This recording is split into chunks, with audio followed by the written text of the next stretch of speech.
1996 সাল থেকে 2000 সাল পুরো বিশ্বকে নাড়িয়ে দেওয়ার সেই সময়কার অন্যতম সংঘাত ছিল আফ্রিকার মহাযুদ্ধ, যার সূচনা ঘটে প্রথম কঙ্গো যুদ্ধের মধ্যে দিয়ে। যে লক্ষ্য পূরণের উদ্দেশ্যে যুদ্ধের সূচনা হয়েছিল সেটি শেষ পর্যন্ত অপূর্ণ থেকে যায়। কিন্তু আন্তর্জাতিক সৈন্য সীমান্তের অংশগ্রহণের সার্বভৌমত্ব লঙ্ঘনের পাশাপাশি বয়ে গিয়েছিল মৃত্যুর মিছিল। ডেমোক্রেটিক রিপাবলিক অব কঙ্গোর পূর্ব পাশে ছিল সংঘাতটির মূল পটভূমি। বিভিন্ন শ্রেণীর মানুষের অংশগ্রহণ ছিল এই সংঘাতে। কেউ করেছিল দেশের সার্বভৌমত্ব টিকিয়ে রাখার জন্য, আবার কেউ করছিল বিপুল সম্পদের তাড়নায়। প্রায় 2 দশক আগে ঘটে যাওয়া একটি যুদ্ধের পরিণতি যে কতটা যন্ত্রণা বয়ে আনবে সেটা কঙ্গোর জনগণ হয়তো আন্দাজও করতে পারেনি। আজকের কঙ্গো পূর্বে বেলজিয়ামের ঔপনিবেশিক শাসনের অন্তর্ভুক্ত ছিল। অনেক অত্যাচার ভোগ করার পর 1960 সালে তারা স্বাধীনতা অর্জন করে। তৎকালীন জনগণ ভেবেছিল হয়তো এর ফলে তাদের ভাগ্য পরিবর্তন হবে, কিন্তু তখন সূচনা হয় এক অতি অবহেলিত শাসনামলের। মোবুতু শেষে সেকো রাষ্ট্রপতি হওয়ার পর দেশটির নাম পাল্টে রাখা হয় জাইর। এই দীর্ঘদিনের একনায়ক সবসময় চিতাবাঘের চামড়া দিয়ে বানানো টুপি পরে থাকতেন এবং বিপুল অর্থ আত্মসাদে মগ্ন ছিলেন। অন্যদিকে জনগণ দেখছিল দেশ ধীরে ধীরে ধ্বংসের দিকে এগিয়ে যাচ্ছে। 1970 থেকে 1980-এর দশকের মধ্যে আন্তঃশহর রাস্তাগুলো অযত্নে অবহেলায় গাড়ি চলাচলের জন্য অযোগ্য হয়ে পড়ে। একই সাথে টেলিফোন যোগাযোগ ব্যবস্থা ভেঙে পড়ে এবং ডাক যোগাযোগ ব্যবস্থার কিছু অবশিষ্ট ছিল না বললেই চলে। এমনকি সরকারি বিচার ব্যবস্থাও কার্যকর রইল না। তার পরিবর্তে গ্রামীণ পঞ্চায়েতের মতে প্রথাগত অকার্যকর বিচার ব্যবস্থা চালু হলো। হাসপাতালগুলোতে পর্যাপ্ত ওষুধ ও কর্মকর্তা না থাকায় মানুষ সেবার অভাবে মারা যেতে থাকলো। পূর্ব দিকের শহর এবং দক্ষিণ দিকের শহর চলে গিয়েছিল সীমান্তবর্তী পাশের দেশের অর্থনৈতিক দখলে। হোটেলগুলোতে যেখানে আগে রমরমা ব্যবসা চালাতো সেখানে সেই সময় যেন পোকামাকড়ের বসবাস ছিল। অনেকে ভেবেছিল মোবুতুর শাসনামল উন্নত ভবিষ্যৎ বয়ে আনবে, কারণ বিদেশ থেকে মেধাবী প্রবাসীরা দেশে ফিরে আসছিল এই উন্নয়নে অংশগ্রহণ করার জন্য। কিন্তু তাদেরকেও হতাশ হতে হলো। 1990-এর দশকে কঙ্গোর মানুষ আর ভরসা না পেয়ে মোবুতুরের পতন আশা করতে থাকলো। অবশেষে প্রথম কঙ্গো যুদ্ধের মধ্য দিয়ে মোবুতুরের পতন ঘটে। আফ্রিকা মহাদেশের ঔপনিবেশিক শাসনামলের সমাপ্তির পর যে সীমারেখা তৈরি হয়েছিল তা কোনো রকম জাতিগত ও সংস্কৃতিগত বিষয় মাথায় না রেখেই তৈরি করা হয়েছিল। তাই ঔপনিবেশিক শাসন শেষ হওয়ার পর উল্টো সমস্যা আরও বেড়েই চলছিল। তারা এমনভাবে দেশগুলোকে ভাগ করছিল যে মানুষের মধ্যে জাতিগত ও অন্যান্য দিক নিয়ে সংঘাত লেগেই থাকতো। যেমনটি আমরা আমাদের ভারতীয় উপমহাদেশে দেখেছি। ভারত, পশ্চিম পাকিস্তান ও তৎকালীন পূর্ব পাকিস্তানের ক্ষেত্রে যেমনটি ঘটছিল সেরকমই ঘটছে আফ্রিকায়।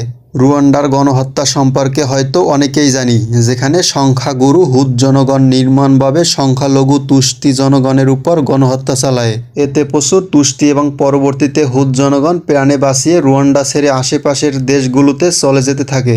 বিশেষ করে যখন আরপিএফ অর্থাৎ তুষ্টিদের সামরিক বাহিনী রুয়ান্ডার হুতু সরকারকে দমন করে ফেলে, তখন বেশিরভাগ হুত জনগণ শরণার্থী হয়ে কঙ্গোতে আশ্রয় নেয়। সেখানে তারা ধীরে ধীরে শক্তি সঞ্চয় করার চেষ্টা করছিল। তাদের মধ্যে গণহত্যায় অংশগ্রহণ করা প্রচুর চরমপন্থী সামরিক বাহিনীর লোকও ছিল। এই পটভূমিটি বিশেষভাবে প্রথম কঙ্গো যুদ্ধ সূচনায় ভূমিকা রেখেছে। লরেন্ট কাবিলা ছিলেন কঙ্গোর স্বাধীনতার জন্য তৈরি গণতান্ত্রিক সেনাবাহিনী জোটের প্রধান নেতা। কাবিলা ও তার সমর্থক কয়েকটি দেশের সেনাবাহিনী ও আরও কিছু দল মিলে এই জোট গঠন করা হয়। প্রত্যেকটি পক্ষ তাদের নিজেদের স্বার্থে এই জোটে যোগ দিয়ে যুদ্ধে অংশগ্রহণ করে। দেশগুলোর মধ্যে অন্যতম ছিল উগান্ডা ও রুয়ান্ডা। রুয়ান্ডার পরিস্থিতি ততদিনে কিছুটা স্বাভাবিক হওয়ার পর তুষ্টিরা পুনরায় নিজের দেশে হুতদের সরিয়ে আধিপত্য বিস্তার করে এবং গণহত্যা বিচারের জন্য লড়াই করতে শুরু করে। রুয়ান্ডা এই জোটে অংশগ্রহণ করার আগ্রহ প্রকাশ করার পিছনে একটা কারণ হচ্ছে কঙ্গোর সীমান্তে বেশ কিছু গরিলা বাহিনী বেশ উৎপাত শুরু করছিল, যাদের অগ্রগতি ধীরে ধীরে রুয়ান্ডা, বিশেষ করে তুষ্টিদের জন্য হুমকি স্বরূপ হিসাবে আবির্ভূত হচ্ছিল। এর কারণ তাদের মধ্যে পূর্বের হুতু সরকারের ও সেনাবাহিনীর চরমপন্থী মোবুতু সরকারের পৃষ্ঠপোষকতা ধীরে ধীরে শক্তিশালী হয়ে উঠছিল। তাদেরকে দমানোর জন্য রুয়ান্ডা কাবিলাকে সাহায্য করার মাধ্যমে কঙ্গোর ভেতরে প্রবেশ করে গেরিলা বাহিনীগুলোকে পিছু হাঁটতে বাধ্য করে, যার সূচনা ঘটে 1996 সালের অক্টোবর মাসে। অন্যদিকে উগান্ডারও প্রায় একই রকমের উদ্দেশ্য ছিল। একটি সুদান সমর্থিত দল সীমান্তে সহিংসতা ও অপহরণের মধ্যে কর্মকাণ্ডে চালিয়ে যাচ্ছিল এবং উগান্ডা তাদের দমানোর জন্য চেষ্টা করছিল। তাছাড়া কাবিলা নিজেদের সমর্থকদের মধ্যে কঙ্গোলিশ তুষ্টিরাও ছিল, যারা একটি শক্তিশালী রাষ্ট্র গঠন করে পার্শ্ববর্তী তুর্কি শাসিত রুয়ান্ডাকে অভয় দিতে চাচ্ছিল। এই সম্পূর্ণ জোটটি কঙ্গোর তৎকালীন একনায়ক মোবুতুর সরকারের পতনের জন্য গড়ে উঠেছিল, যেটিকে বলা হয় এএফডিএল। এই জোটের বিরুদ্ধে মোবুতুরের পক্ষে লড়াই করার জন্য মাঠে নামছিল কিছু বিদ্রোহী দল।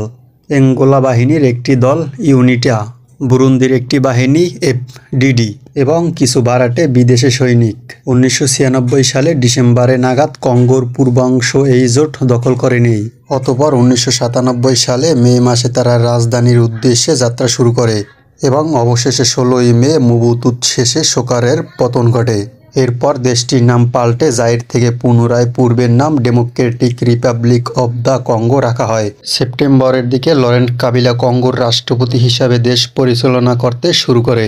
এরই দ্বারা যুদ্ধ শুরু হওয়ার 8 মাস পর প্রথম কঙ্গো যুদ্ধের অবসান ঘটে। এই যুদ্ধের হতাহতের সঠিক সংখ্যা নিয়ে অনেক সংশয় এবং জল্পনা কল্পনা রয়েছে, তবে কেউ ধারণা করছে সংখ্যাটি কয়েক লাখ পর্যন্ত হতে পারে। ঠিক তার পরপরই দ্বিতীয় কঙ্গো যুদ্ধের পটভূমি তৈরি হতে থাকে। আবারও দেশটি আরেকটি সংঘাতের কবলে পড়ে যায়।